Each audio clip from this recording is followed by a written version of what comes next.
Tearing across the voxways of Innsmouth Hive like screaming skulls of obsidian wreathed in green hellfire. We are the Sump Punks your mama warned you about. The Bolter Wine of Acoustic Mayhem 665.66 UHMR Chemrat Radio.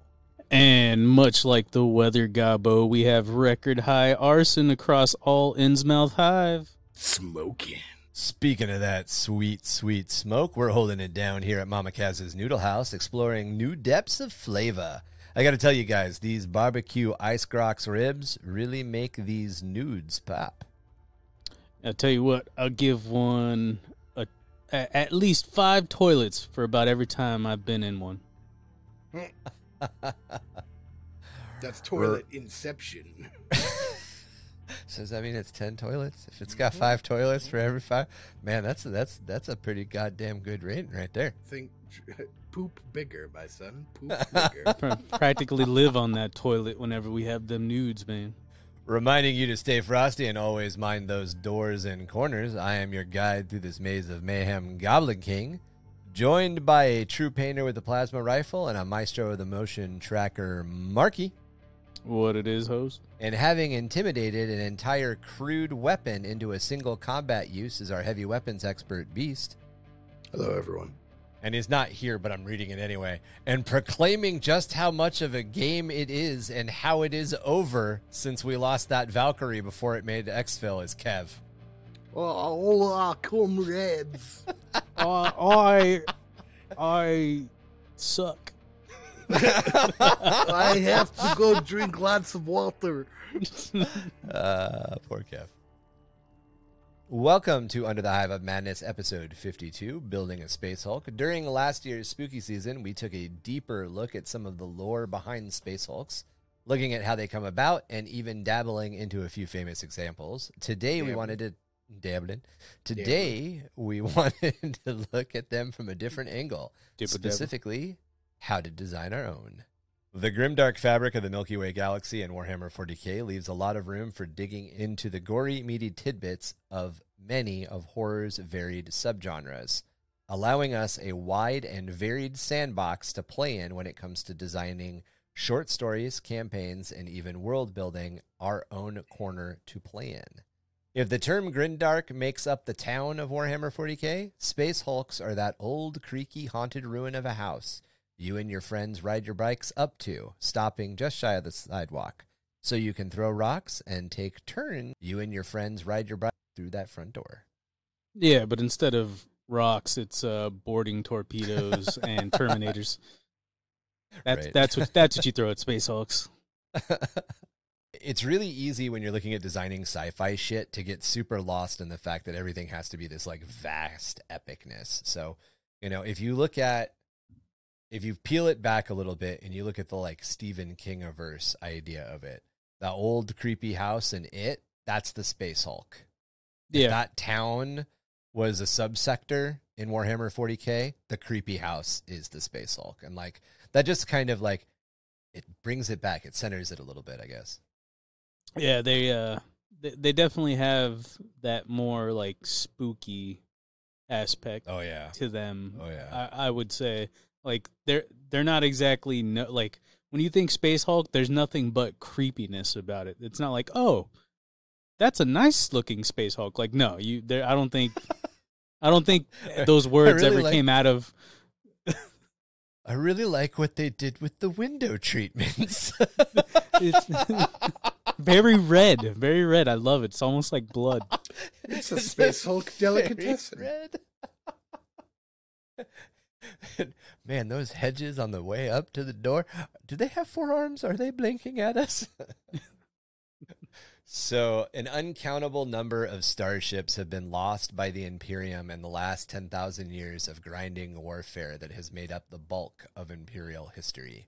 Many times that number having been lost by humanity alone during the dark age of technology that came before this time.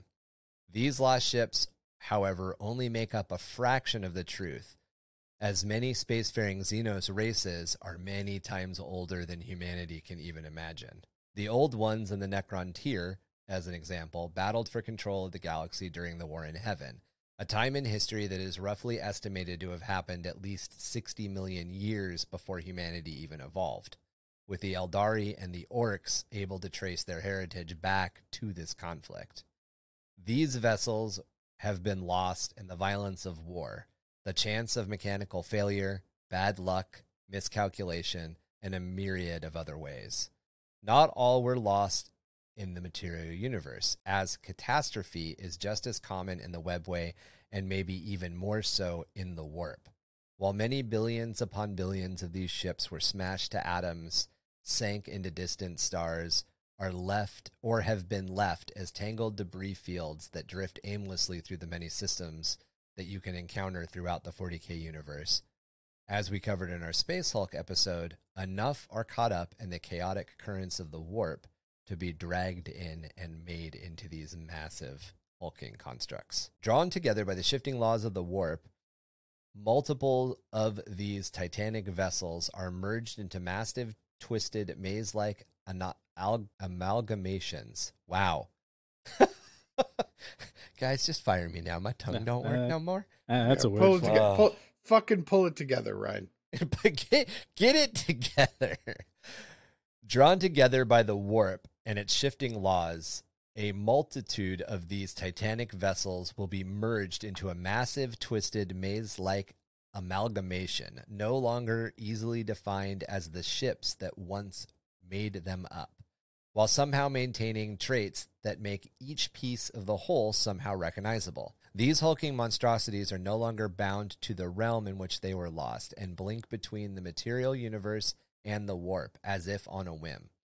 They become breeding grounds for strange Xenos species like the Gene Stealer, floating fortresses for orcs or chaos marines and their varied cultists, or warrens for pirates and other outlaws with the internal space that can host populations that could fill hive cities. Durable to the extreme as the materials that compose them are overlapped in random patterns lacking any design, being barely damaged by even a Nova cannon.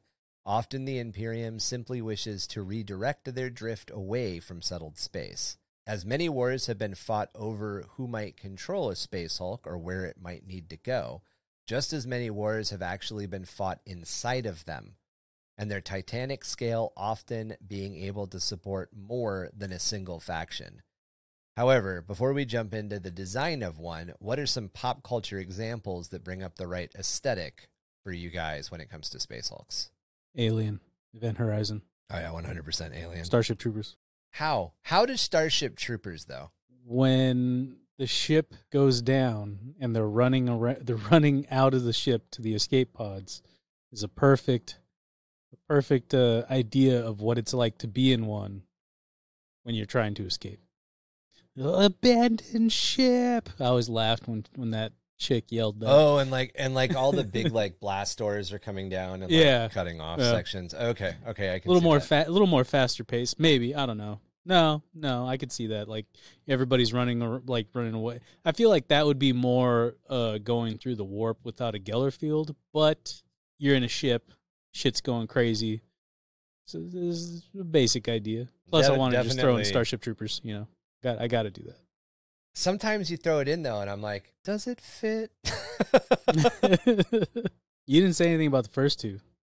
I think, well, because I think Alien and Aliens are very, very common, like, parallels to Space Hulk. Oh, yeah.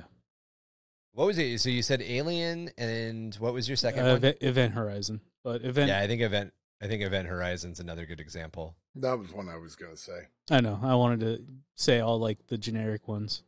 Yeah. Really, yeah. What are other ones though? Because there's definitely other stuff out there like that. I realize that it's a stretch, but I think the Descent fits really Species. well too. I know. By the way, Purity Seal from here on out because Purity Seal episode. Because we're in spooky season, but if you guys have seen the movie Descent, right? Mm-hmm. Yeah. Ryan's not going to acknowledge. I heard Species. Species doesn't take no part of Species takes place in a spaceship. I know. I think it does in Species too. To be honest, The one No. I'm gonna make a connection to, which you probably, it's gonna be really weird, but Alice in Wonderland. Man, I can actually that's see that. man. What? But you can't see Starship Troopers. So I can see Starship Troopers after you explained it, but I can Yeah. see Alice in Wonderland After. as an entire concept. Yeah, so exactly. So for me, like, I never looked at Space Hulk as scary, like as spooky. Like, I've never, to me, it's always been a maze, you know? And when I think of a maze, I think of Alice in Corn. Wonderland and the whole like aspect of like being lost and kind of like going crazy. You know what I mean? Because like that's the whole thing. Like people talk about like Alice in Wonderland. It was like her on a trip, like losing her mind. Yeah, she ate some bad shrooms or something, right? Some shit like that. I don't know exactly what it was, but from like childhood trauma or some bullshit. Like Oh, something really? stupid. See, well, so the darker side of Alice in Wonderland is that she suffered like a mental break, and these things that she was fighting and like dealing with were real, but in her mind, like completely askewed because she So kind of like Sucker lost her Punch. mind. Yes. Similar, yeah. Sucker Yeah. Punch is a very like Alice in modern Wonderland interpretation of Alice in Wonderland. Yeah, Gotcha. yeah. And so that's like for me, like whenever I learned like Space Hulk stuff, I look at it like a hedgegrove maze at a castle, you know, and like The Shining, Children of the like Corn. not so much Children of the Corn, but like you know how The Shining had the maze, you know, that Signs. they were like trying to find their way through. No, I'm just you're naming trying to shit come up that's with like ways of corn. Yeah. Literally just naming shit. Oh yeah. Just got to think for corn. I'm right just now. trying to back you, dude. That's all. I'm just trying to help you. That's No, all you're I'm not. doing. No, you're not. I can do this now that you're not here on this comfortable couch. Can't I'm punch out you, of yeah. Punch. I'm out of decking distance, so it's okay. Yeah, exactly. But yeah, I mean, look at that picture. You know, like the picture of you know him going through the hedge maze, like that's like, or the mazes, the fucking Cube. Did you ever see that movie? Yeah, the Cube would be. Yeah. Oh, Mark, you haven't seen the Cube? You have to watch the Cube. No, Bro. Every fucking time, top class sci-fi original, like from the Sci-Fi Channel, dude. Like, okay. Was it a sci-fi original? It was a sci-fi original, bro. Like dude, that it's was dark as like it's bloody and dark as fuck for a sci-fi original. The Cube is literally like just a bunch of square rooms that like some dude like wakes up in.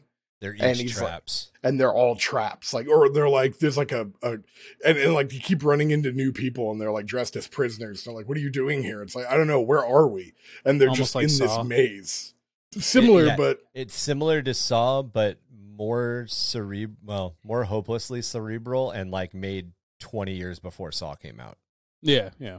It's a crazy movie. It is. It's I'll an have to check I'm that one surprised you've never seen it. I didn't get to see a lot of Sci-Fi Channel stuff because my mom was not a sci-fi person. The only content I digested was stuff that my sister liked because she was a horror head. Okay. And that's about it. Just whatever she bought. I don't know if you guys have seen it. So I got two that I didn't even think about until right now. But Pandorum. Have you guys seen Pandorum? Mm-hmm. I think that's a really good one. Pandorum That's probably the is most definitely modern one that That's I could the one like that pin. That's the one that you told me to watch, isn't it, Tom? Mm-hmm. Yeah, the one where the dude like comes out of like all the wires and shit at the end. Mm-hmm. Yeah. That one I watched right after you told me about it. That night after the pod. So it was like 3 a.m. and I finished it and I was like, God damn. I was going to say we've definitely talked about it in a podcast episode before. Pandorum gets brought up a fair amount, just like Event Horizon. Yeah, and the other one, Starship Troopers on enough, and Species. Well, so that was so the reason that Starship Troopers threw me for a loop is that Starship Troopers doesn't take place a lot inside anything. There's not a lot of claustrophobia. I mean, when you explained where you were thinking of it from, I was like, okay, that kind of makes sense. But like for the majority of the movie, it's like open warfare. Yeah. Open ground warfare. I was gonna say, like when you play like Deathwing, it's not as claustrophobic feeling in that sense, because there are areas that are like 40K-esque where, you know, everything's blown out of proportion. Like there's one level where like there's a Liberty Bell in the middle of the ship, and it's like the size of a building. But it's still dark and enclosed. Yes. Like you still get the idea that you're underneath something. Yeah, very, like there's offshoots, and all the offshoots are very small and, you know, hard to deal with. Yeah. The other one that's a little weird because it's a stretch, but it's not really a stretch. I mean, it is not a horror movie, which is the reason it makes it not a stretch. But if you guys have ever seen the movie Passengers with Chris... Oh, yeah. Chris Pratt, yeah, and... Was that the wannabe Venom movie? Jennifer Lawrence, thank you. No, yeah, okay, that was a different one. So Passengers is like, he's an engineer, and he accidentally gets woken up to deal with the situation, but nothing ever informs him of that. And then he wakes somebody else up because he's going out of his mind and he needs companionship. But it's like 50, it's a generation ship, and it's like 50 or 75 years before they're going to arrive at their location. And so it's just the two of them alone on this ship, essentially. Like there's a bunch of people on the ship, but they're all in cryo sleep. And then like towards the end of it, Pitch Black. Yeah, Pitch Black could work too. Although Pitch Black again takes place mostly not on a ship. Parts of the, what was the follow up? Chronicles of Riddick. Parts of Chronicles of Riddick, definitely. Yeah, with the necromongers. There's a third one. Isn't there 3? I think there's Pitch Black 2, and then Chronicles of Riddick. No, it's Pitch Black, Chronicles of Riddick, and then Riddick. Yeah. I thought it's Escape from Butcher Bay, and it's a video game. Never mind. Yes. Yeah. I was gonna say that's the other thing. Like lots of video games definitely have Space Hulk vibes. Oh yeah. Like Doom is a very Space Hulk vibey game. Wolfenstein. Halo. The original Wolfenstein. What's up? The original Wolfenstein. Yeah. Halo. Parts of Halo. Species, the tie-in video game. Alien Fireteam. Yeah, Alien Fireteam. Halo is probably a really good one, though, because Halo definitely, as you progress through it, it changes between like, oh, this is definitely a human. This is definitely not human. Covenant ship. Forerunner ship. Yeah. Or Forerunner construct. Another thing to keep in mind would be one of the scenes in The Labyrinth where... Yeah, fuck that movie. Sarah's trying to get the baby from Jareth, and they're in that MC Escher place where like no planes are the same. So like as she's running up one staircase, he's walking down the bottom side of the staircase on the other side. Like that's another thing that would be very like Space Hulky. You know, nothing's following the rules inside the Space Hulk. Yeah, well, it's all manipulated by the warp, right? So yeah, video games wise, Dead Space. Oh yeah, Dead Space. Dead Space 100%. You know, Dead Space. Dead Space is a really good one. But yeah, so there's definitely a lot of we need Kevin here. If we're talking about video games, this is the perfect opportunity for Kevin to shine. Now we're going to hear about it in the next episode where we're not talking about Space Hulks anymore. We're not talking about it, yeah. And Kevin's like, by the way, in the last episode that I wasn't here for, I got a couple Space Hulk games 30 minutes later. I was listening to this podcast that I'd missed, and I just want to... A really good movie in reference is Virus. Oh yeah, Virus, the Jamie Lee Curtis one. And then there's like a bunch of ghost ship ones and Dead True Lies. Rising, you know. Jamie Lee Curtis, that one. Yes, yeah, Jamie Lee Curtis. Dead Rising. Isn't that a game? Why is it sticking in my... Yeah. That's a game in the mall. Game. Do you mean Deep Rising? Deep Rising. Sorry, yeah, Deep Rising. Deep Blue Sea. God. Deep Blue Sea, that fucking movie, dude. Stop talking about that movie. Deep Blue Sea is perfect. That is a perfect movie. How much is it? How much is it to rent? Deep Blue Sea? Shut the fuck up. I'll rent, dude. I'll buy it. Don't worry about it. I got you. I'll buy it. So Marky's perfect example of everything is just whatever we're talking about. The actor from it's Deep Blue Sea, but then shoehorn in the chick from Species. Yes. Yeah, pretty much. And have an arc where Denise. That's what I'm saying. Denise Richards betrays. Deep Rising, Ghost Ship, Underwater. That's another movie that came out. That Cthulhu one. Oh yeah. Twilight, Mark, if you want, because I've actually never seen Twilight. It's the same actress in Underwater, so I'm sure it applies. I haven't seen Underwater. Underwater is a pretty good film. I'll have to check that one out. Underwater is a good film until like the last 15 minutes. I guess you could say parts of Meg, although I think Meg is a little too shiny. I like Meg just because it's dumb. I saw Meg, but it was like kind of boring. That's the Arnold Schwarzenegger with that little where his daughter's a zombie, right? That's Maggie. Megan. No, I think it's Maggie. That is a very good slow burn movie. But yeah, no, the Meg is about a giant shark. Oh, okay. Yeah, completely off. Fucking Meg. God damn. Oh, Leviathan is another movie like that. Leviathan, yeah. Doom, even.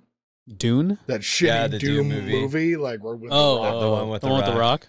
Yeah, there was a newer one than that. The better of the two shitty right? movies. Yeah, no shit, right? One of them's worth watching. The other is like, what the fuck is going? I don't think I made it through much of the. What about Resident Evil? Yeah, Resident Evil definitely has some Hive. vibes. Yeah. Dude, I just made a fucking amazing discovery. I just jumped onto like Amazon and I typed in like virus, and all of the old like sci-fi original movies I was talking about, it started to come up. Fucking Screamers. Awesome. Screamers. Yeah, Screamers is on. What's the other one? I brought up The Screamers Pyramid. Did you guys all watch Screamers since I brought it up in that podcast episode? Like, I don't know. No, I brought it up in a pod a while ago. Yeah, I just remember you talking about it. But The Pyramid is on here. Deep Star 6, like Stargate. Oh, Ghost Ship. No Stargate. I could see Stargate. Ghosts of Mars. Oh my God, Ghosts of Mars. John Carpenter's Ghosts of Mars. So when it comes to designing a Space Hulk, I think we have a few different options to look at. On one hand, we can look at a Space Hulk a lot like we look at developing a planet, breaking it down into all of these various details that can be expanded upon one by one. We could also approach it from a specific needs perspective, as you might if you're designing the backdrop for your faction specifically. In this case, were we looking to build a Gene Stealer faction or an Orc faction and wanting to place them on a Space Hulk for their background? Or are we looking at making a fortress world or a fortress Hulk for a Chaos Warband or some like form of Eldar Corsairs? So there's definitely those two different ways to look at it. While there's probably a dozen that I haven't named or even thought of, I think a super fun way to look at a Space Hulk is to treat it a lot like a dungeon in a role-playing game. While in some cases, the game master might design a dungeon as the home to a major plot villain or as the resting place for some sort of major MacGuffin that the players need to get in order to move the story along, just as many dungeons exist as like side quests. It's just there to populate the world with some interesting content that isn't directly related to the story that the players are engaged in. In cases like this, the dungeon still normally has some sort of payoff though, right? Like, you don't go into it just because it's there. You go into it because you want to find a thing. You want, weapon upgrades or cash or whatever. Yeah. You want that gear. You want those riches. You want that shit. To me, this concept fits really well with the idea of a Space Hulk as it pertains to being like a key for providing context as to when somebody might want to explore one. The same way that like a group of adventurers are going to go into a dungeon, a group of hunters or adventurers or relic hunters or whatever are going to go into a Space Hulk, right? Yeah, well, I would say like the reward for a lot of Space Hulks is that you might get to survive.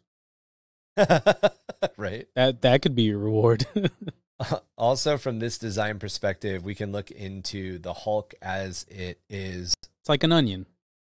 Yes, like lots of layers.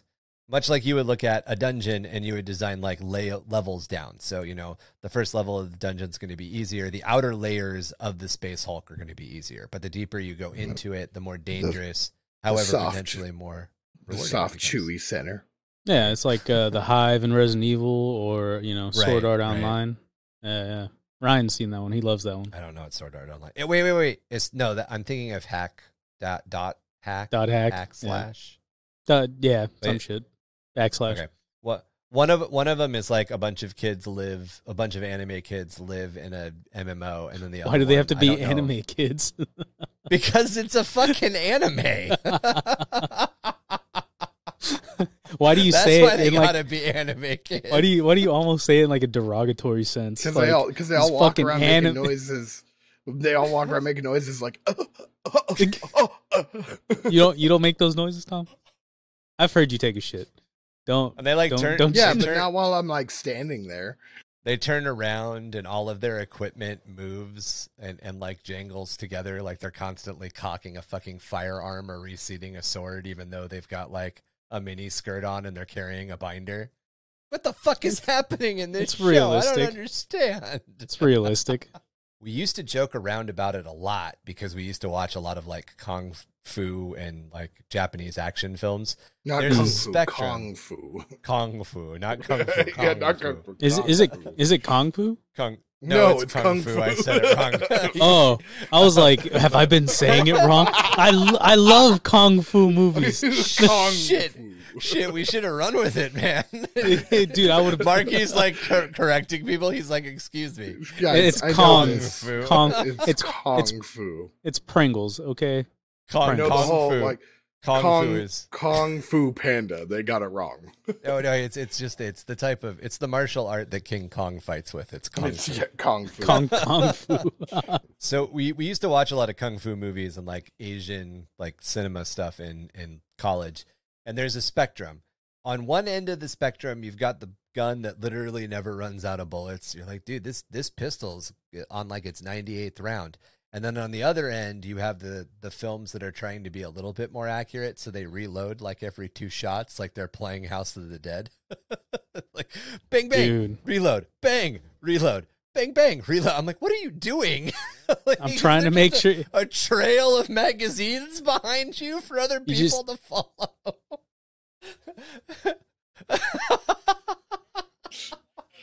It's a magazine. And then you have a third and fourth arm that comes out of your ass that constantly reloads your mag. You've got to 100% like rack the shotgun. Like you Oh, walk that's the one that outside gets me. and you rack the shotgun to threaten him, and then before you shoot him, you rack the shotgun again, and then to make a point in the middle of your conversation, you rack. the shotgun. There's a dude. No dude shells.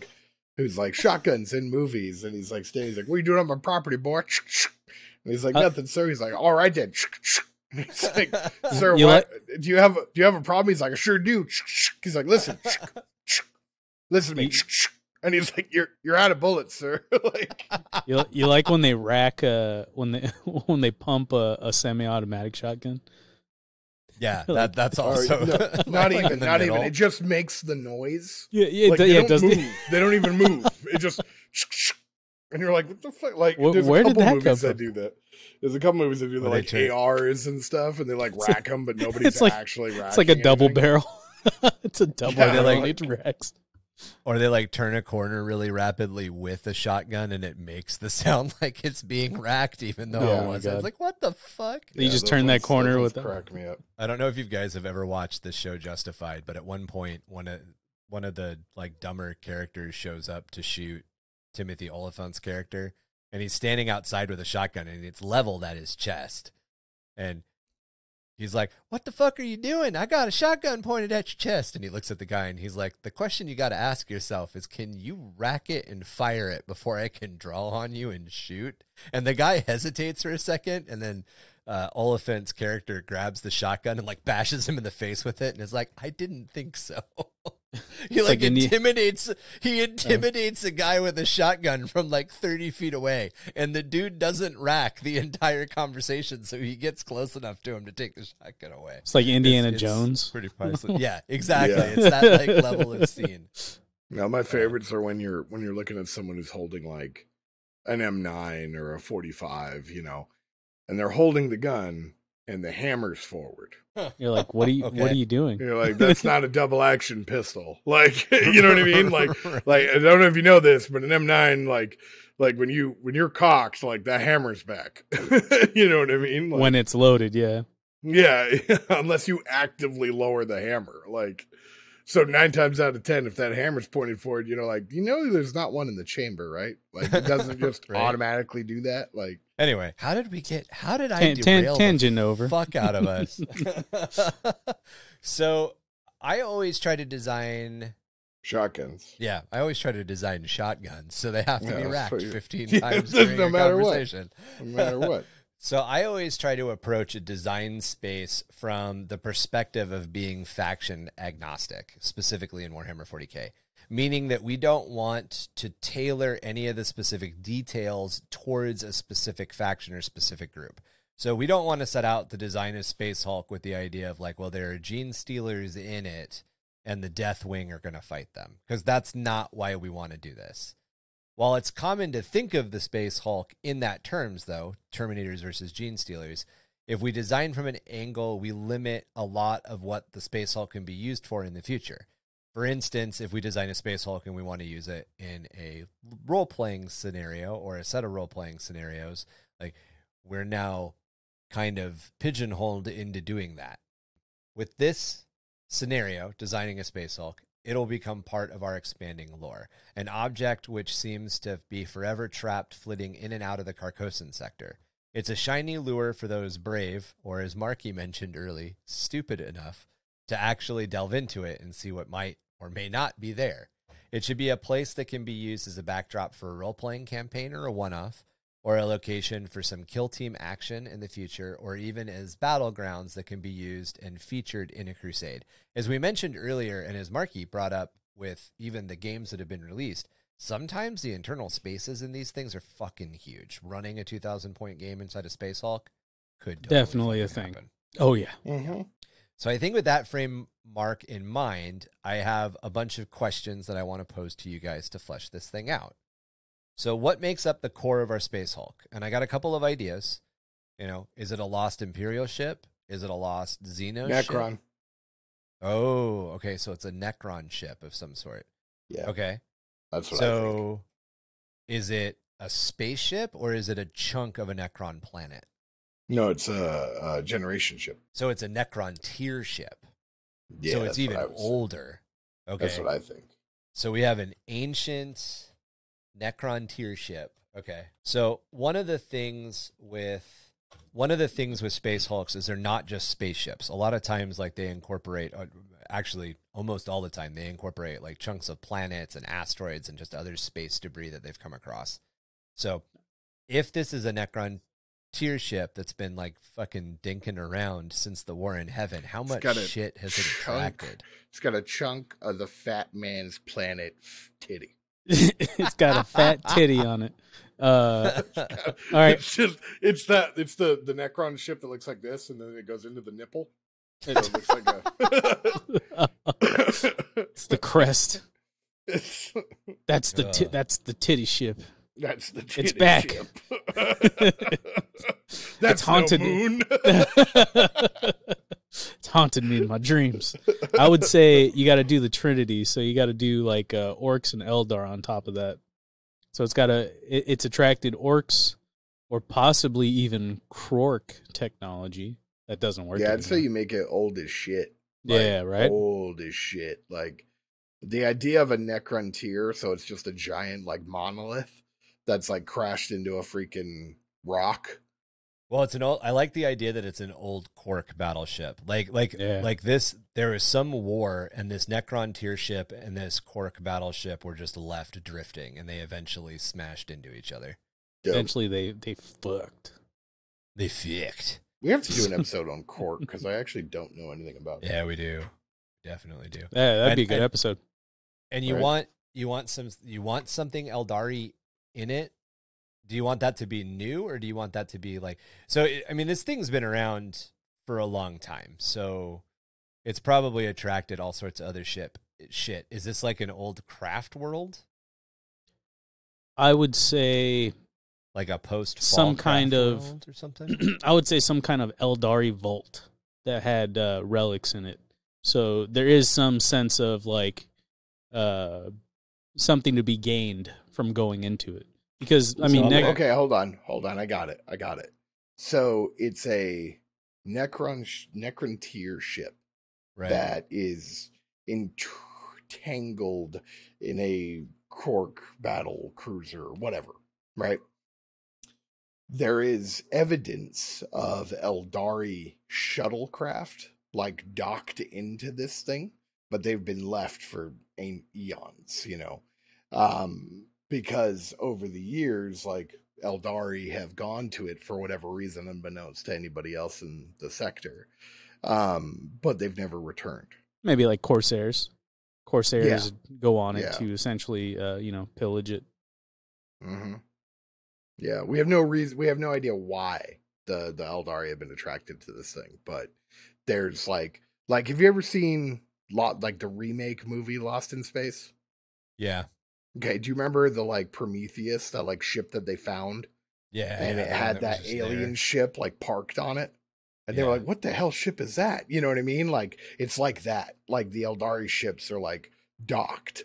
They were trying to go into it. And that they've just never come back. I like it. So are these Corsairs, or are these is this an ancient? Are these ancient Eldari, or are these new Eldari? I would say new. Yeah, new. Okay. Like Corsair. The Hulk itself is just those two ships combined. Right. Yeah. But it's got all these Eldari ships speckled all across it. Okay, so I'm gonna say that there's also several. For my part, I'm gonna say that there's also several large asteroids, or a chunk. Yeah, I mean just a hodgepodge. Definitely. Yeah, it's been the two ships have been floating around forever, so they've run into shit. Right. But the majority, the core of it, is this Necron tier ship and this old Cork battleship. Yeah. Okay. All right. So what might lie hidden deep within the Space Hulk? Is there a chance that there's a standard template construct in there? A vault of lost archaeotech, either Imperial or Xenos? Relics of a fallen hero? Maybe a lost hero or an entire team itself? A threat that needs to be dealt with, as Marky mentioned? Or all of the above? A fucking Catan. Oh. Mm-hmm. Yeah, I like that. Mm-hmm. Yep, a Catan. Trapped shards of Satan. All right. So there's probably not, I'm guessing there's not a standard template construct in there. There'd be no reason that it's not, there's no Imperial technology, or there's very little Imperial technology in this at all. None. So the archaeotech would be a vault that's trapping the shard of a Satan.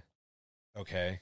How about any other reasons? Are there relics to fallen heroes? Maybe old Space Marine chapter went in, tried to get maybe somebody from the Death Watch. I would say went in, and I would say some type of fallen Necron hero that was trying to capture the Satan for himself, try to capture the power for his own dynasty. Okay, so there's a fallen Necron hero, a pylon control module. Who's that? Okay, is that part of the Satan stuff? I don't know. I'm just making shit up. I'm just thinking something that can control Necron pylons. That just sounds cool, right? Yeah, exactly. I like it. 90% of the shit I come up with, man, I'm just like, what sounds cool? And it's 40k. I like it. So there's a fallen Necron lord, because I'm assuming that this is a Necron who's retained a chunk of, if not all of his personality or her personality, all of their personality. Right. Yeah, well, that's why they're on a Necron tier ship. Okay. So this fallen Necron lord, and you mean fallen as in like deactivated / dead, not as in correct destroyer cult or flayed one. Okay. Yeah, sitting at the helm. Right, exactly. Like that. Kind of like the engineer in a chair. Mm-hmm. Yeah. Yep. Sort of like Sphere. Remember Sphere? Oh yeah. All right. So people are going, or not people, but when people encounter this Necron Lord, does he reactivate on his own, or does it reactivate on its own, or is that the reason that the Necron would try to go there? I would think that'd be it's all fairy tale, right? There's no definitive answer to anything. It's to the Necrons, they believe that there's some type of way for them to become human or something. You know what I mean? Regain their individualism, right? The humans think that there's something on there that allows them to control pylons. The Eldari think that there's a way that they can gain control of a god so that they can vanquish Slanesh. You know what I mean? Like it's a different story for each thing. Ooh. Okay, so what's actually there is a shard of a Satan, but because that's it. because everybody's been playing telephone so long, the Eldari believe that one of the swords of their gods are there. Yeah. Like it's different for everybody, you know. Okay. Like the orcs just think there's like shiny gubbins, you know. Oh, there's definitely like shiny gubbins on fancy it, weapons, you know. Oh, yeah, they're like that's the thing. There's definitely there's got to be other shit. Ancestral Krork technology. Yeah, and I mean the humans just think that it's old enough that maybe they could figure out a way to control Necron pylons. Yeah, or they want to find a good place to, you know, destroy it. Like, oh, they hear of a weapon that one of the Xenos can claim and become more powerful because of, so they're looking to destroy it. Yeah. Okay, so to the Imperium, it's a threat that needs to be dealt with. Correct. Yeah. But the less discerning members of humanity, it is a place to plunder. Yeah. The Votan think that there's an AI there. So I think that kind of links into the next thing. So what dangers lurk inside the Space Hulk? Gene stealers, other Xenos threats like the Hrud, Eldar Corsairs are Drukhari, the forces of chaos, some mad splinter of humanity, a lost but all forgotten other Xenos race, or the Men of Iron. And I like the idea that there are something to do with the Men of Iron, and that's why the Votan are interested. But it makes it super fucking dangerous, right? Do you know much about Zotes? Either of you? Yeah. So Zotes were used by the Tyranids as an ambassador species, kind of early on in the back when there was belief that they had like more intelligence. Yeah. Tell me if this is like a viable thing. The orcs, and you can tell me you guys totally hate it and it doesn't make any sense. The orcs, I hate it. Still have bitch. so the orcs. Go ahead. The orcs. I hate it. God damn! That's why I paused. I knew. Mm-hmm.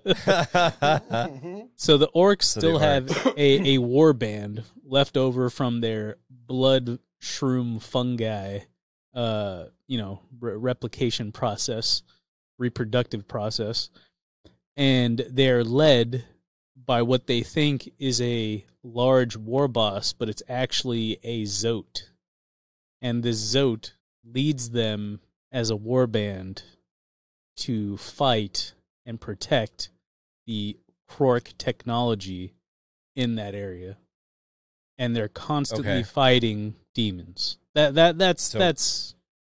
So why are the demons there? Because warp fuckery. Oh, the demons are there. The demons warp fucked into the Space Hulk. Yeah. Well, residual warp power.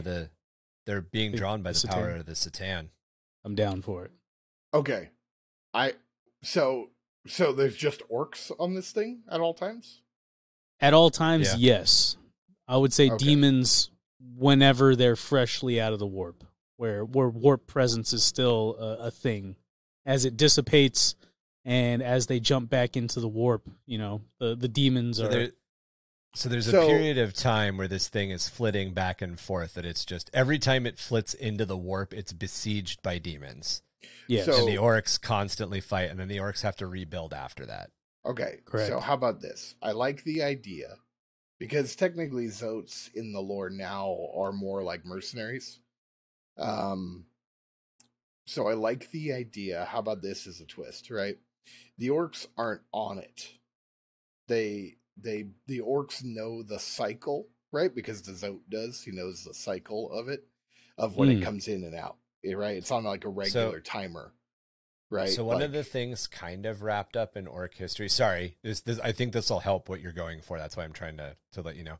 So one of the things kind of wrapped up in orc like WoG, like that the power of orcs is that orcs kind of instinctively know when Space Hulks are going to come in and out. That's why they use them as like ways to attack people.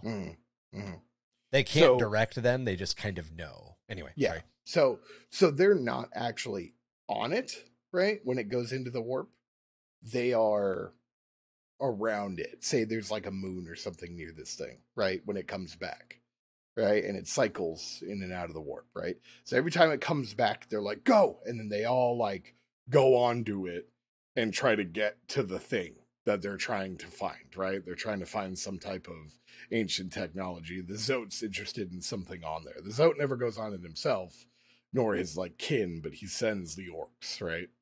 And it usually, like, they don't find it. It gets dragged back into the warp. All the things inside of it get killed, and then it comes back again, right? So let me add on to this. The Zote was the war master, you could say, of a found rock that there are feral orcs on, and these feral orcs see this big four-legged green monster, and they're like, that's the boss. And that rock is essentially tied to that Space Hulk. So that rock moves randomly through space, constantly following, in a sense, that Space Hulk. So whenever the Space Hulk comes back into the Materium, that rock is always near it. Yeah. Yeah. So the Space Hulk, and I think I already put like a dotted barrier on the map, the Carcosan map. There's an area that like the Space Hulk is pretty much always seen in. Yeah. I like randomly threw down like sighted here, just as like an afterthought, and then it kind of just kismet. Yeah, or even just at that rock that they're on, they can pilot it. You know what I mean? They're just like, it's over there, and then they blast off. I mean, rocks are very like orc stuff is a little bit more like it's in the right place at the right time. Yeah. And okay. Well, yeah. I'm just throwing that out there. But yeah, that's what I was saying. Like it's almost though, attached to it in a sense. Yeah. The thing is, though, it's the swap nipple. Swap out demons, right? Forget about the whole demons being thing, right? And make it. I'm going for a virus thing here, right? Okay. So the Catan is taking control of all the machines and various like AI things on the ships. It's almost like a flayed ones. Maybe? Yeah, kind of, right? And what they're doing is that anytime anything enters that Hulk, they're getting attacked by these things, and they're using the Catan is using the cadavers. Yeah, like maximum overdrive. Trying to rebuild his physical body. Yeah, so very maximum overdrive. I like that. So the Satan vault is broken. It's not entirely like it's not cracked. The Satan vault is like, it's damaged. It's not broken. So the Satan is able to influence organic and inorganic matter within a certain radius. Almost like a poltergeist. More like inorganic, but what those like machines and stuff, because obviously the like dead Necrontyr, things like that, he's like reanimating and controlling as an extension of himself, and then he's using that to like hardwire the like physical bodies. Well, the Necrontyr are the flesh, so it would just be regular Necrons. Necrontyr were Necrons before. There's probably no Necrontyr or Korg anymore. Right. Like their bodies have probably long rotted. Yeah, it's just the machinery behind it and like the skeletons, if you will. But if a kill team got on and died, the Satan's machine spirit machines would go out and get those organic bodies and drag them back to his vault, and then he could like manipulate them into like undead servitors, essentially. Yes, exactly. Undead servitors. Yeah, that's what I'm going for. I like it. That gives some really interesting kit bashing like opportunities too. The whole Hulk of the undead. Right. Are there actually men of iron on the ship, or do the Votan just heard these rumors? They just hear they are? Yeah, they don't know. The Votan don't know what a Catan is, so all they know is that they're supposedly ship like machines, AI, or what they believe to be AI, that are creating physical bodies. Right, so they want they're maybe trying to get their Votan a physical body. I don't know, something. You know, shit gets real weird when you start making almost like machines. a what do you call it? Like almost what the fuck is that show called? Altered Carbon, where you can transfer consciousness into an organic being, and that's what they've heard through the great engrammatic wafers that the Tau use. Yeah. That's how my entire Tau lore is built. My Tau lore is built on altered carbon. The idea that like when you die, your wafer is recycled into another body. Your wafer. I don't know why, but that's you want some the way you put it. Vanilla wafers. You want some wafers? Some of them wafers. Them brain wafers. So I really want there to be some like weird alien thing that's living here, that's living on it too.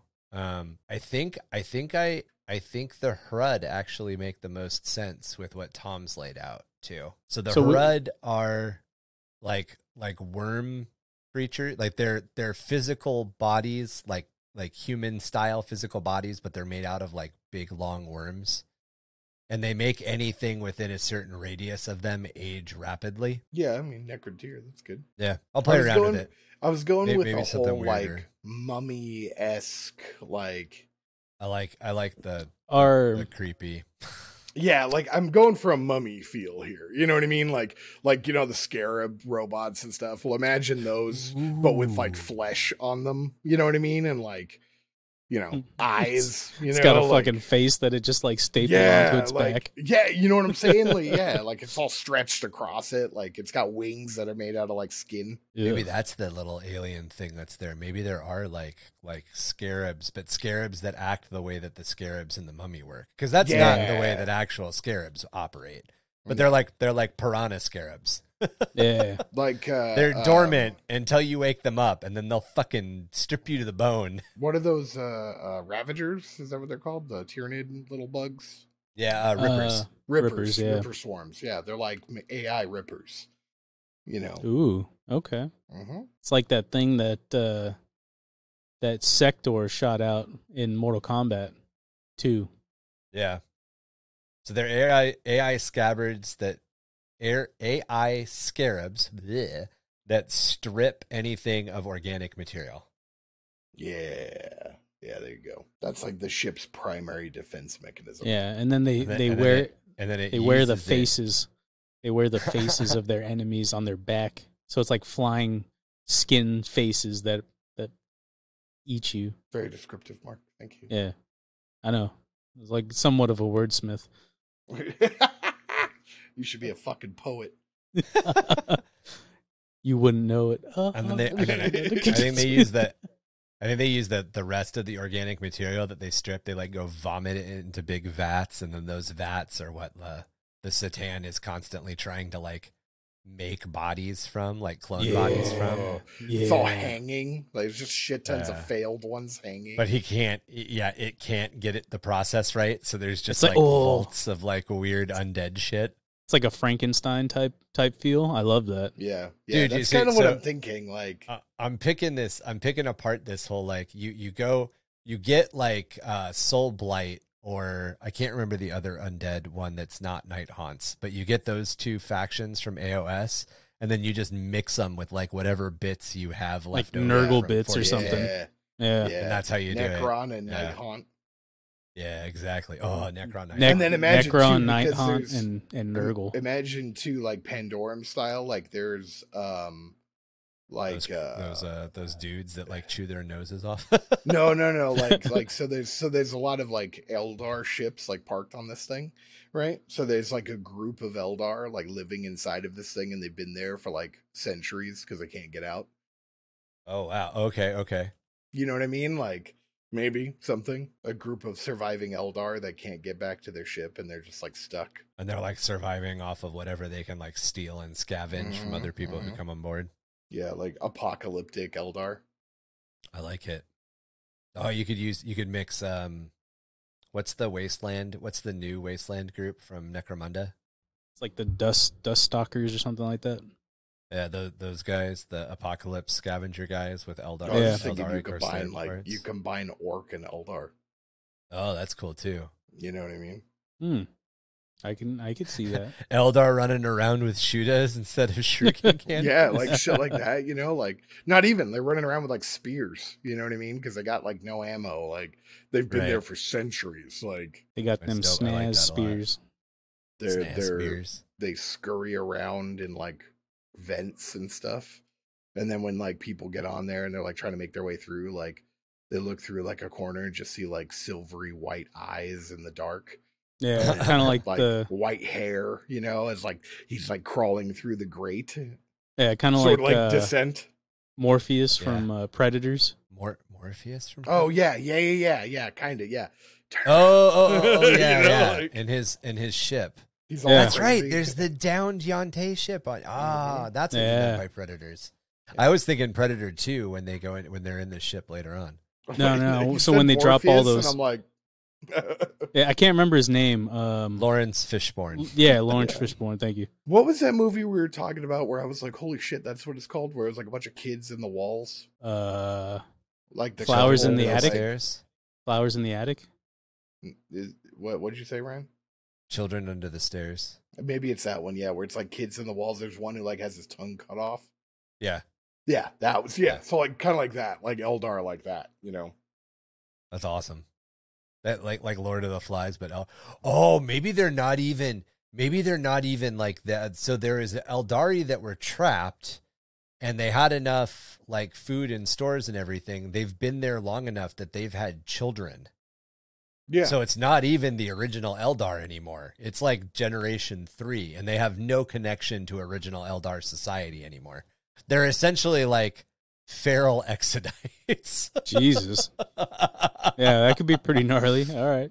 So like you come across this band of Eldari, and they don't speak Eldari. They speak like a mixture of Orcish and Low Gothic, and they're armed with like, you know, one dude might have a spear because he like the one that's psychically active has like a spear or maybe even a sword and shield, but then like the guy behind him has like a guardsman's rifle, like a las carbine, because they scavenge it. Like they just have whatever they can fucking steal and continue to maintain. And then another one has a bolter. Like you get this like really weird group that you can build. Yeah, dude, that would be super cool. That'd be a cool fucking kill team, right? Yeah, they're very like sharp teeth and like angular, you know, like kind of like rat-like because they've been living in darkness for so long, in and out of the warp too, so they're like slightly corrupted. Right.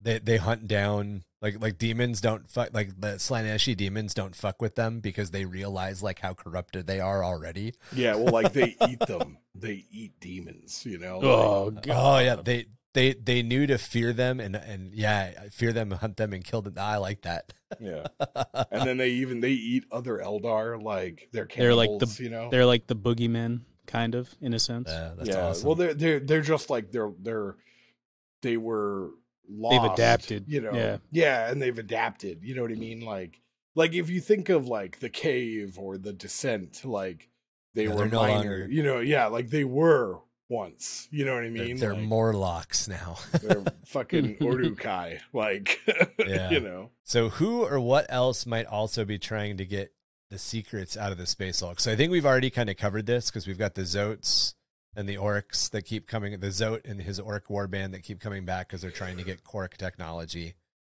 We've got the Votan who are coming back because they're seeking AI. I like it. There's some cool stuff here.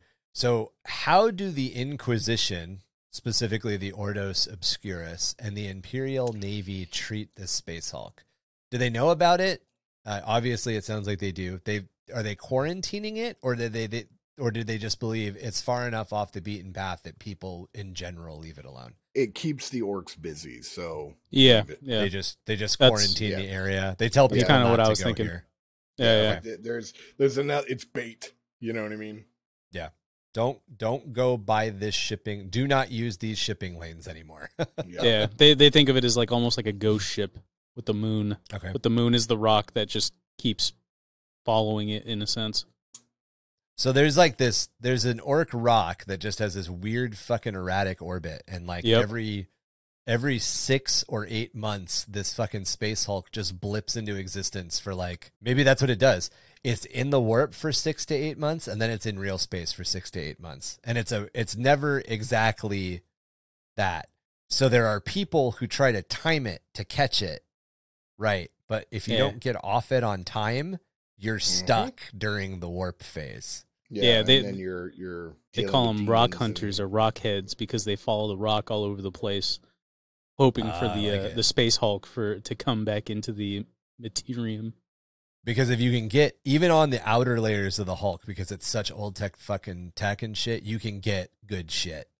And it's getting harder and harder. The layers closer and closer to the surface, that the layers just inside the like docking bays and like the skin are pretty plundered.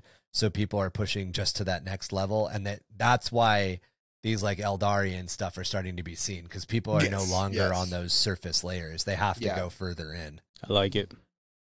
So how does it look? So it's mostly composed of old Necron tier technology and Cork technology. So I feel, and I think Tom already kind of laid this out, it looks pretty fucking Egyptian. I like the idea that the bulk of it is one of those, it's like a giant crescent ship. And then smashed inside of it is, or overlapping it, is like a very blunt, heavy-looking Cork ship. I imagine they were probably very slab-like. I don't know if we have any tech. Oh, you know what? Is it even a Cork ship, or is it a fucking old one ship? The old ones built it. The Cork were flying it. That could be interesting. Let's play around with that idea a little bit. So is there any human technology? Are there any Dark Age of technology or Crusade era or post-Crusade era Imperial ships that have been smashed into and consumed by this thing? I don't think so. I like being a very like Xeno-esque. Yeah, I agree. Thing, you know what I mean? Yeah, I want the Imperium to be very like hands off on this thing. They're like, there's nothing besides like the destruction of it that we care about. Don't fuck with that. Don't fuck with it. You know? Like obviously it's gonna drag in like rogue traders and shit. Like there are Imperial people who go there. There are humans who go there because they want the tech off of it, but it doesn't have a lot of human tech on it. Right, correct, yeah. Does, for whatever reason, the warp only pull alien spacecraft to this? So there's these 2 major spacecraft, but there's a bunch of other little ones. So is there like a Rakghoul ship that's been smashed into it as well? Yeah, I could say like rogue trader stuff attached to it, maybe on the outer layers. No, like Rakghoul, like the crazy centipede people, the ones that act like predators. Yeah. Or maybe even a Tau ship somehow got like it's just this is the Space Hulk that's known for having for whatever reason this Space Hulk attracts alien shit. So there's like a manta smashed into part of it. There's Eldari Corsairs that are like, and obviously kind of on the outsides of it, like the core. These 2 big ships that make up the majority of it are these super old ones, old battle cruisers. Yeah. Like it's seen many of battle. Right. Just all sorts of like flotsam and jetsam gets dragged to it. What are some other alien species? There's really not that many alien factions. Not spacefaring, no. In the sense of like things that are not on the tabletop, I guess you would say. Right. I mean, there are, but yeah. Let's go. I mean, I think we should play around with other Xenos races that have spacecraft. Like, because in all of the pictures, in all of the artists' depictions, there's usually like a really big craft and then like a secondary craft. So there's obviously like focuses, but then there's all this other like little stuff that's kind of like jammed in at odd angles and odd corners. They talk about some of these being large enough that they're like the size of moons. So, and I kind of feel like that's what we're dealing with because well, here, hold on. I'm trying to show you what I found, and it makes sense because then at this point, it's so big. Drop it into the chat. I can pull it up. I'm trying to. All right, so pull up the exact image. So how old is it? It's from the War in Heaven, obviously. How have the races and creatures that make it their home changed? So we've got the Eldari, who have kind of like Lord of the Flies in a lot of ways. Like second or third generation lost Eldari who have been like twisted by it. Are there any other alien races, any other species? Are there any humans that have been trapped on it that live there now? I would think most of them were killed or are dead. Like they don't survive that long. Yeah, especially going in and out of the warp for 6 months at a time. Right. Or like if they are still there, they're essentially chaos cultists at this point. Right, yeah. I would say the scarabs make quick work of them for the most part, but that Eldar like team, that Eldar family, they're essentially the tribe. Yeah. Yeah, so that's the like giant ass Necron tier ship. So like there's a monolith in the middle of that thing. That's how big that thing is. I really like that. Yeah. So like imagine that, right? Because there's a couple different types, but I like this one the most. You've got like an entire massive pyramid on like the back. Yeah, exactly. Yeah, so it's like a big crescent shape with a giant like pyramid city sitting in its center. Yeah. It's got to be like twice the size of the largest Imperial ship. Oh, and then you've got easily. And then you've got a Cork ship smashed into it somehow. And then it's probably all like held together with like nasty like asteroid bits and all sorts of shit like that. Yeah, fill in the gaps essentially. Oh, yeah, and all the gaps are kind of filled by like smaller stuff, I would imagine. So like again, like there could be a manta, like half like parts of a manta in there, or you know. What if it almost looks like a mantis head? So like the crescent, like the mandibles, and the Krork or the old one ship is kind of like the head. Well, the Krork ship, it's almost like a skull, but like an alien-esque skull. So Krork, a lot of Krork ships have shark teeth in the front. They're like shaped like a shark, the prow. Okay. So you have it where the prow is driven into the center of this crescent.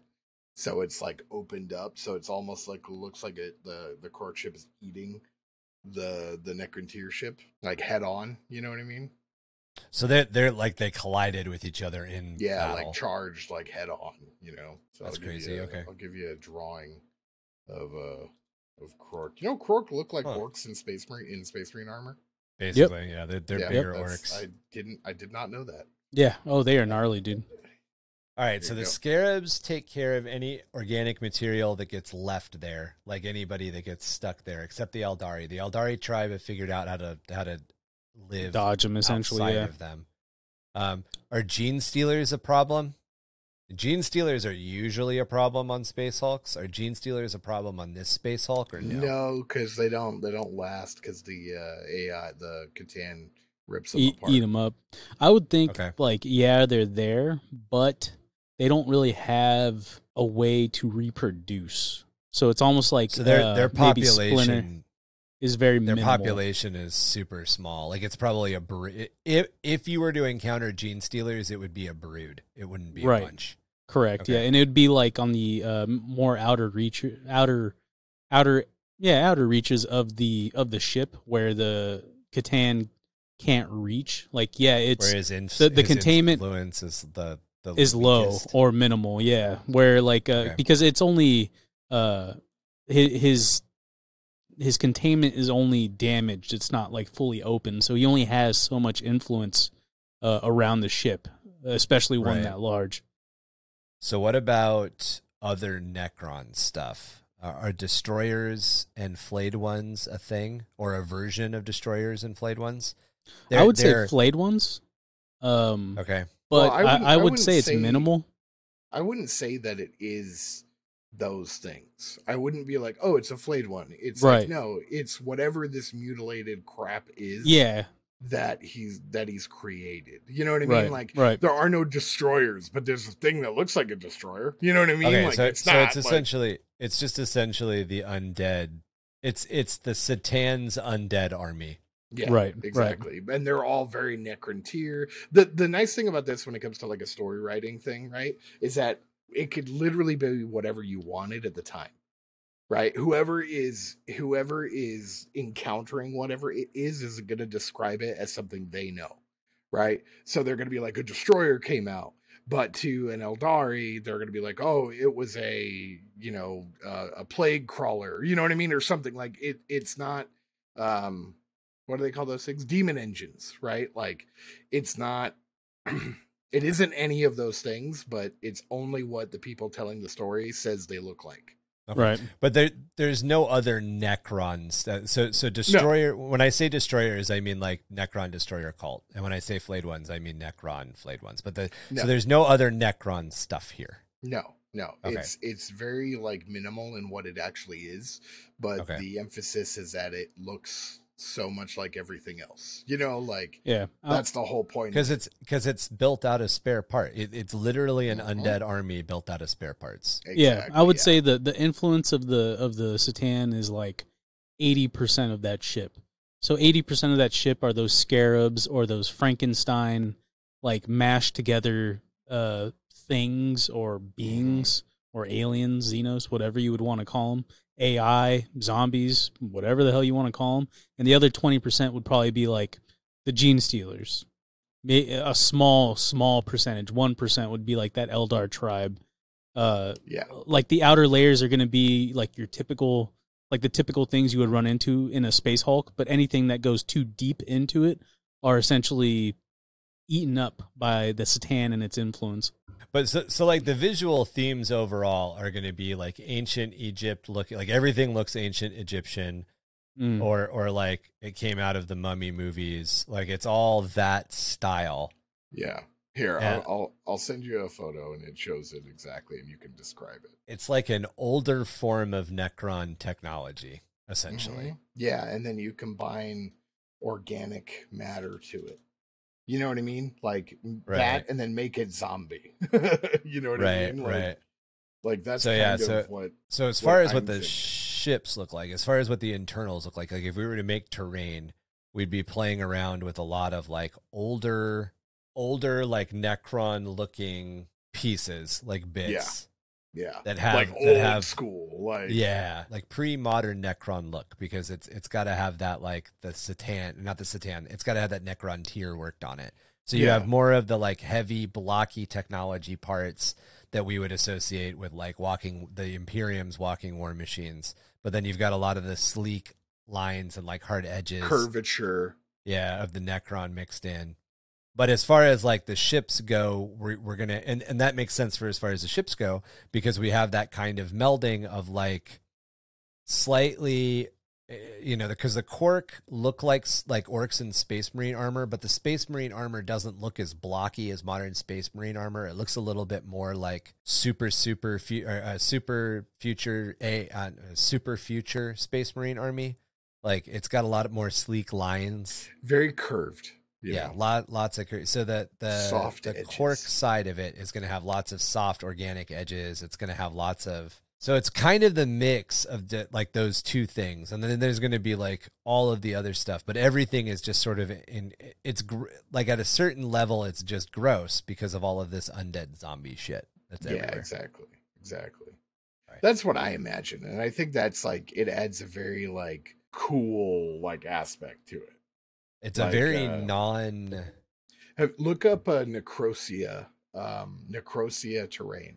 Yeah, like more like a unique aspect to it. Because when you think Space Hulk, you think like Imperial ships, gene stealers. Yeah, exactly. And that's why I want it to be something different. Yeah, exactly. Which it kind of just shows like there's multiple different things that you can do when you're building your own Space Hulk or a Space Hulk lore, or if you're trying to throw something into your lore, your system for your army, you can make it a little more unique in the sense of like what it's about, or like ghost ship stories type thing.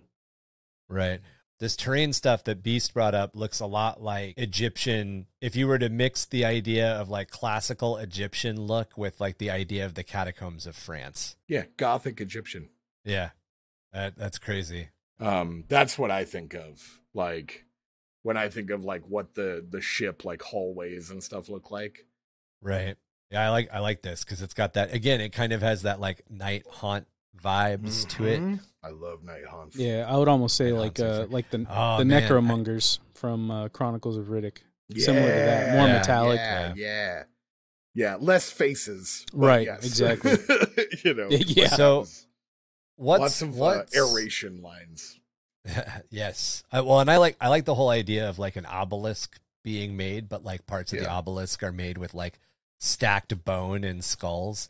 And that's what happens, because like as these zombie things break down, like as they break all the way down and there's no more sinew left and there's nothing that like animates the skeleton, so to speak, there's nothing that it can use, it either replaces it with wires or it stores the bones. So there's literally hallways that just look, there's entire chunks of this fucking Space Hulk that like the floor is made out of bone and the walls are made out of bone.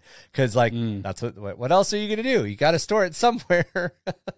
And maybe that's the thing too, is like, there's so many demons and like cultists or whatever that like, cause they're constantly with the regularity of this thing's blip back and forth, it could be a massive doorway for the forces of chaos to use to attack the universe, to attack the galaxy, specifically the Carcosan Sector.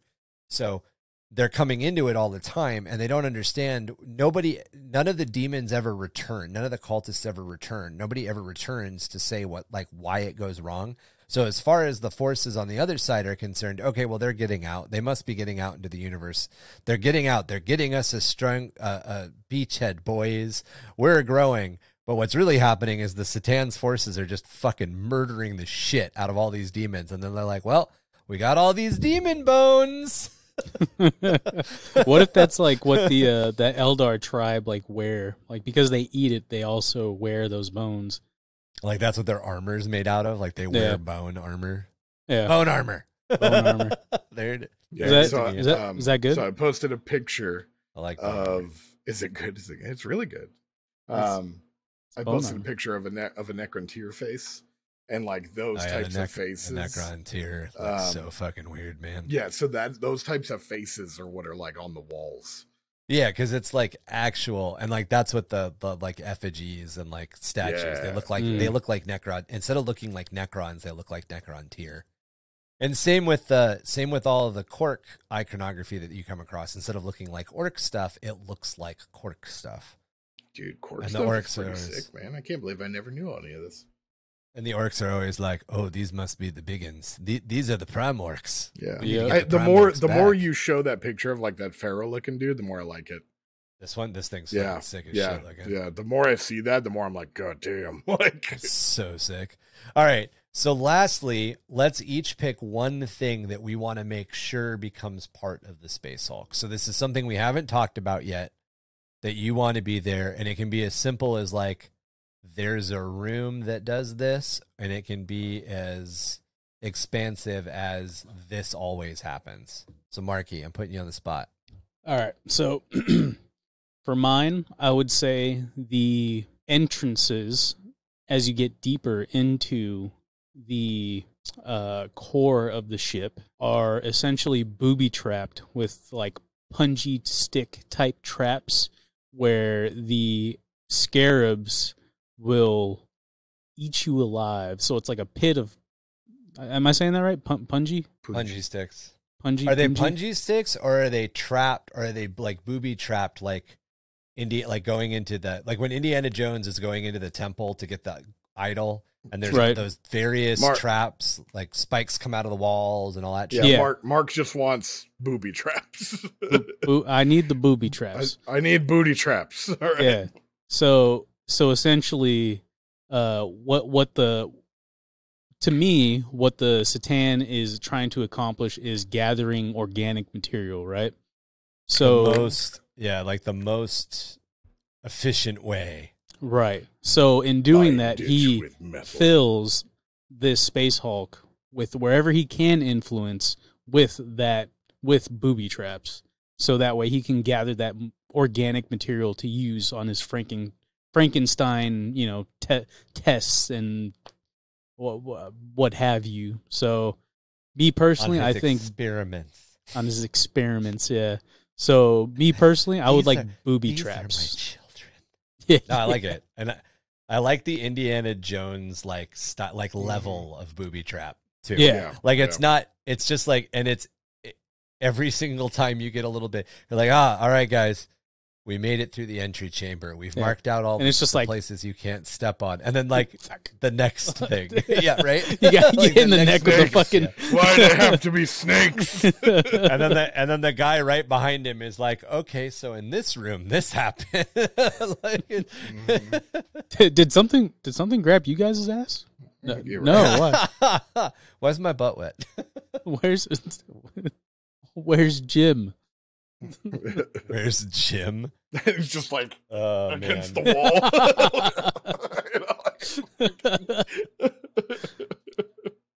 Like it. Love it, love it, love it. All right, Beast, what is your one thing that you want to make sure gets into the Space Hulk? The closer you get to the like chamber, the deeper you go, the more levels of insanity you suffer. So like the ship, Event Horizon, the ship knows your fears. Like the longer you're on the ship, the more it can dive into your psyche and like pull out your fears and like make you hallucinate. So you have to be very strong-willed. So like think of like 7 layers of hell type thing. Like the deeper into this Hulk you go, the more likely you are to like lose your mind. Because like, you know, Event Horizon, like the ship was trying to kill people so they could like take them, right? So it's the same type of premise, like. So you get a very like old one feel to it, like a old one, as in like H.P. Lovecraft. Well, like basically the Necrontyr or the Satan, the stronger, the closer you get to it, the stronger the psychic ability becomes. Okay. So he can like almost he can't possess you, but he can make you do things, make you see things. The Satan is Cave Johnson from Aperture Science. I don't think the closer you get, the more the levels mess with you. Right. I could be wrong. No, you're good. I could be wrong, but I think Satan or Catan, I don't think they have psychic ability. They do. I thought it was like a different. I thought it was a different type. Yeah, like it's not warp energy. It's not not psychic energy. It's like a different type. I mean, I could be wrong in saying that because I personally don't know much about the Necron, but on the tabletop they don't exactly have like a psychic phase. I could be wrong in saying that. I could be completely wrong, but like, well, no, it's in somewhat of the psychic phase, but it's not a psychic ability. It's like so that it's not the same. So Satan and Necrons have stuff that works in the psychic phase and works like psychic powers, but they're the master of the material universe rather than the master of the warp universe. So it's like yeah, you're right. I'm trying to think. It's not psychic energy. It's got a name, and I should be slightly more prepared to answer this from a lore perspective. I mean, that's my fault for bringing it up and not being prepared to talk about it. But I don't want a listener to be like, it's not warp, it's not psychic. It's shit. What I want. You guys were like, "What do you want?" And I'm like, "This is what I want." And I'm like, "No." So their powers are essentially psychic powers. They happen in the movement phase instead, and they require no psychic test to produce. And they're immune to anything that affects psychic powers, such as Shadows of the Warp or Deny the Witch. However, from a lore perspective, how do they work? They work essentially the technology level of... So the Satan are absolute masters of the material, as to where demons are absolute masters of the warp. So psychic powers are a manifestation of the warp in the material realm. The Satan can manipulate like matter, reality, on a molecular level. Yeah, they can manipulate reality on a molecular level in the material universe without using psychic powers. So what you want still happens. Yes, it's still manipulating and reforming whatever it wants. It's just not using the warp to do it. Yeah, it's like using your brain against you, essentially. Like, well, yeah, that's what I'm saying. Theoretically more powerful.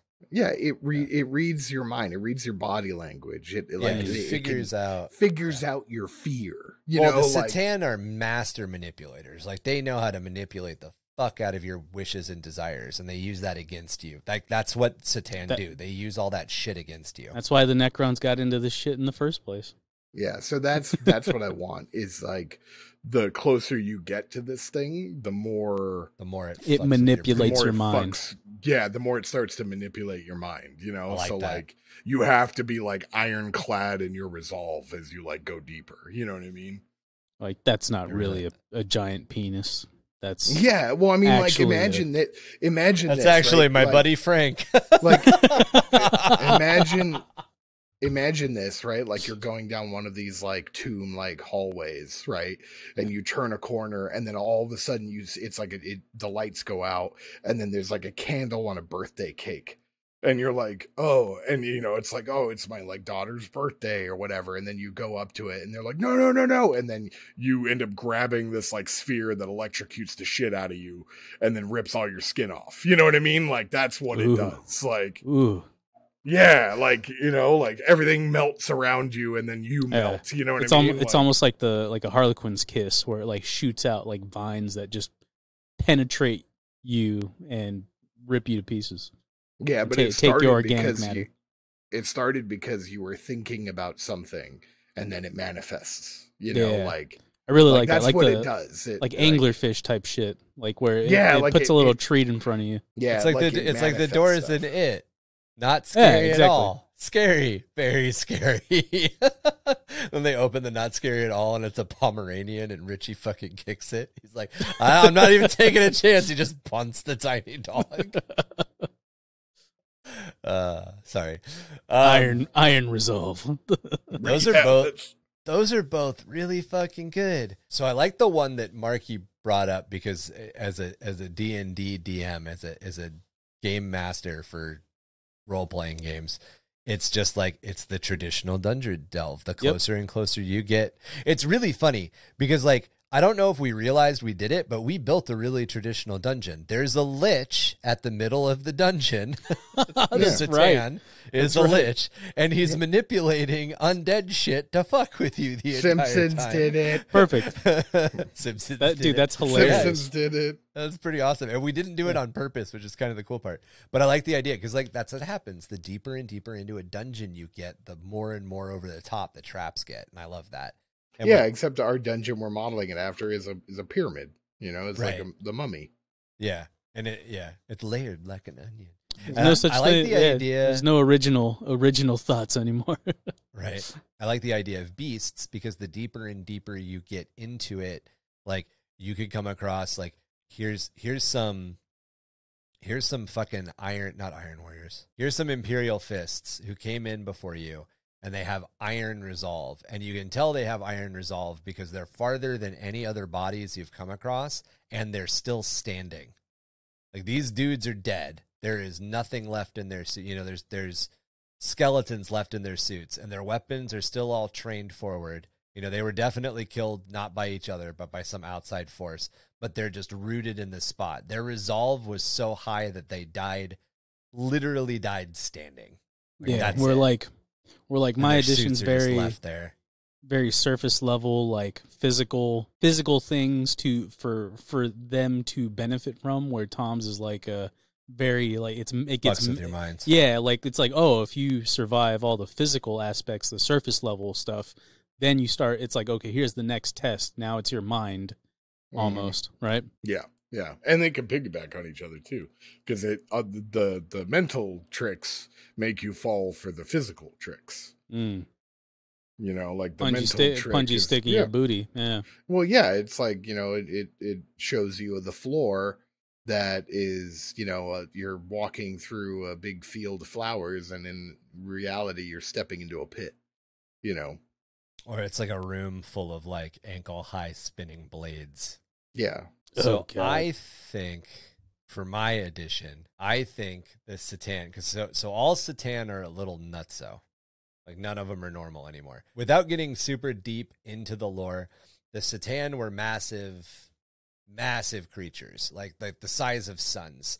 The C'tan were large enough that the way that they thought took enough time in light seconds that they don't process information the same way that we do, essentially. So, like, the fact that the Necron tier figured out how to talk to them is a miracle.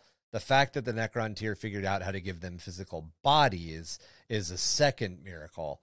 And then what ended up happening is when the Necron tier became the Necron and the Necron revolted against the C'tan that existed were broken into, and we're, again, super oversimplification. We'll get into it when we talk about Necron lore, but they were broken into what are called shards. So none of the C'tan that are encountered in modern 40K are an entire C'tan. They're just a shard of a C'tan, if that makes any sense. Just his left butt cheek. Yeah, right, exactly. And the more shards you get together, the crazier and more powerful they get. I got the taint shard. Come on. So they're all a little fucking nutso. And in this case, this C'tan, for whatever reason, had a thing for like zoology. Like, he really, really liked animals in his like normal C'tan life before he was broken into shards. The only part of that the shard has retained is the desire to collect dangerous fucking alien species. And it's not dangerous alien species as in like sentient alien species. It's dangerous alien species as in like these one-off monsters that are now just trapped roaming parts of the Space Hulk. So you might enter a room and just on the other side there's like a giant rhino cheetah. Yeah, and like what if, like, to add on to that, he tries to replicate that?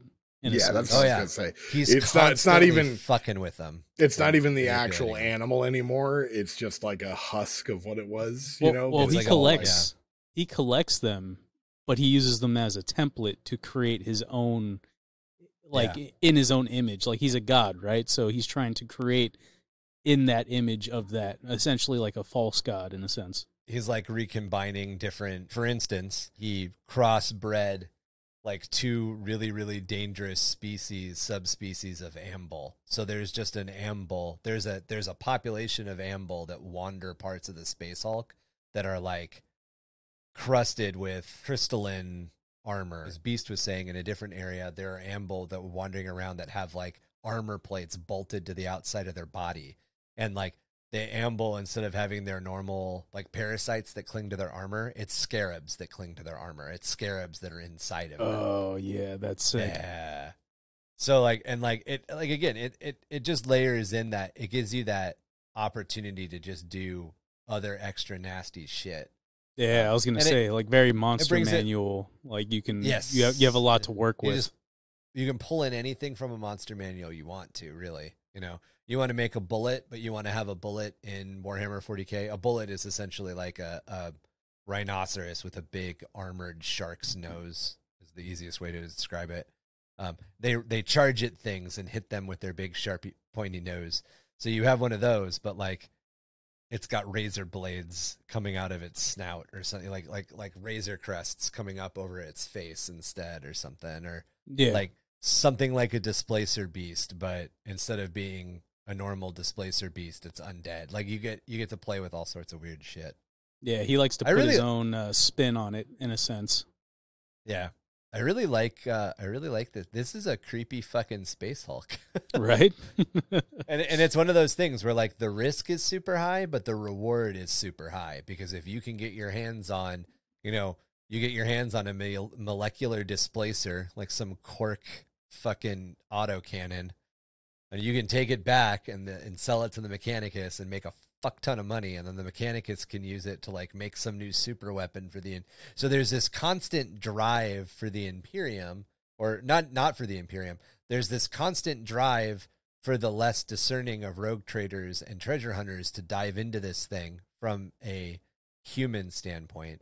And then you've got the Eldar that are trying to collect their sword that they think is there. Then you have the Necron that want their lost lord back. We'll have to come up with an entire dynasty that like follows this lord. You know what would be the cherry on top for me? The Grimdark thing that I would like to Now, we don't have to do this, but to me personally, I'm a sick bastard. It's a giant ship full of zombies. How are we going to make it more grimdark? And not even normal zombies. Orgies. Yeah, you know what this thing's missing? Orgies. Slanish. Can we put some more Slanish in here? Yeah, well, this needs more booty. So my personal thought, which is going through my head right now, is that there's actually no treasure on this. That the treasure that people believe there to be on this Space Hulk is it's just all the Satan. The Satan manipulating survivors to think that there's these actual things on there. So there's no enough, there's no actual big prize. There's just enough little archaeotech that makes the people who do get away and make money. But the idea that there's actually one of the 12 Eldar swords, it's not there. The fact that there's a man of iron, it's not there. Nope. Exactly. The Necron Lord is not there. Exactly. That's why it's like that's like the grimdark aspect of it is like you wasted your life for nothing. Like it was only an autocannon Quark tech that you got your hands on, but you think that there's something bigger, like almost like gambling, right? So it's it's exactly like gambling. There are people who go in once, get out, made a bunch of money, and they're done. There might even be career people that never go past this level. It's not worth it. It's the rockheads, man. There's enough people who try and try and try and just get deeper and deeper into debt, so to speak. Right. Oh, maybe that's part of the madness. Maybe part of the madness is that you escape with your life, and then it starts to play in the back of your head that you're smart enough. You can do it. Right. Yeah, exactly. that's the siren that's a little grim song. Exactly. That's like the little grimdark twist I wanted to throw on it. Yeah, I'm all about that. I'm all about unhappy endings. Yeah, exactly. So I think that'll wrap it up for this episode of Under the Hive of Madness, and that definitely highlights how we would approach making our own Space Hulk.